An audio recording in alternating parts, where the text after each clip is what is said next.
بسم الله الرحمن الرحيم.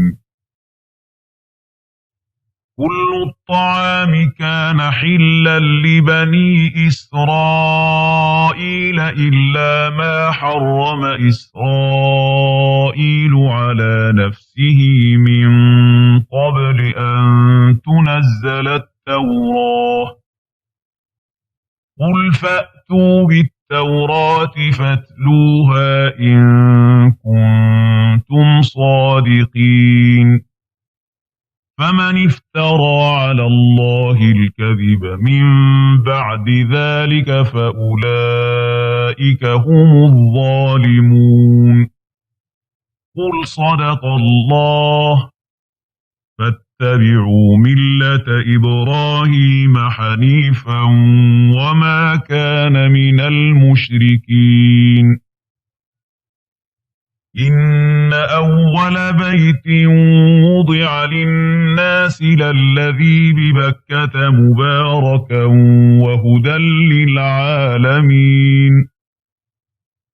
فيه آيات بينات مقام إبراهيم ومن دخله كان آمنا. ولله على الناس حج البيت من استطاع إليه سبيلا ومن كفر فإن الله غني عن العالمين. قل يا أهل الكتاب لم تكفرون بآيات الله والله شهيد على ما تعملون.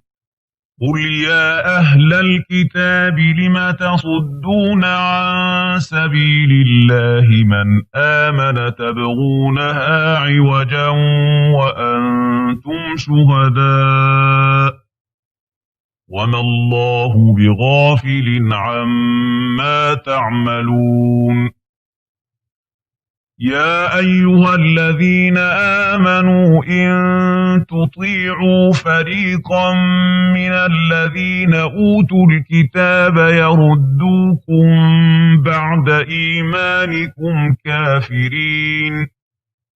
وكيف تكفرون وأنتم تتلى عليكم آيات الله وفيكم رسوله ومن يعتصم بالله فقد هدي إلى صراط مستقيم. يا أيها الذين آمنوا اتقوا الله حق تقاته ولا تموتن إلا وأنتم مسلمون. واعتصموا بحبل الله جميعا ولا تفرقوا. واذكروا نعمة الله عليكم إذ كنتم أعداء فألف بين قلوبكم فأصبحتم بنعمته إخوانا وكنتم على شفا حفرة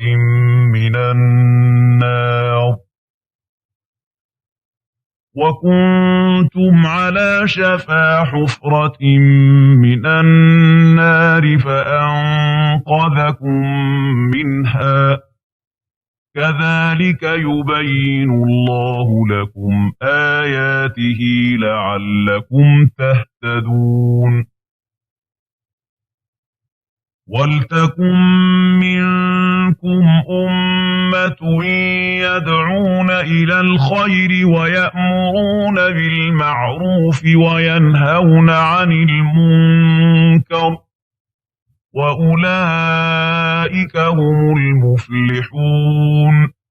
ولا تكونوا كالذين تفرقوا واختلفوا من بعد ما جاءهم البينات وأولئك لهم عذاب عظيم. يوم تبيض وجوه وتسود وجوه فأما الذين اسودت وجوههم أكفرتم بعد إيمانكم فذوقوا العذاب بما كنتم تكفرون وأما الذين ابيضت وجوههم ففي رحمة الله هم فيها خالدون تلك آيات الله نتلوها عليك بالحق وما الله يريد ظلما للعالمين ولله ما في السماوات وما في الأرض وإلى الله ترجع الأمور كنتم خير أمة أخرجت للناس تأمرون بالمعروف وتنهون عن المنكر وتؤمنون بالله ولو آمن أهل الكتاب لكان خيرا لهم منهم المؤمنون وأكثرهم الفاسقون لن يضروكم إلا أذى وإن يقاتلوكم يولوكم الأدبار ثم لا ينصرون ضربت عليهم الذلة أينما ثقفوا إلا بحبل من الله وحبل من الناس وباءوا بغضب من الله وضربت عليهم المسكنة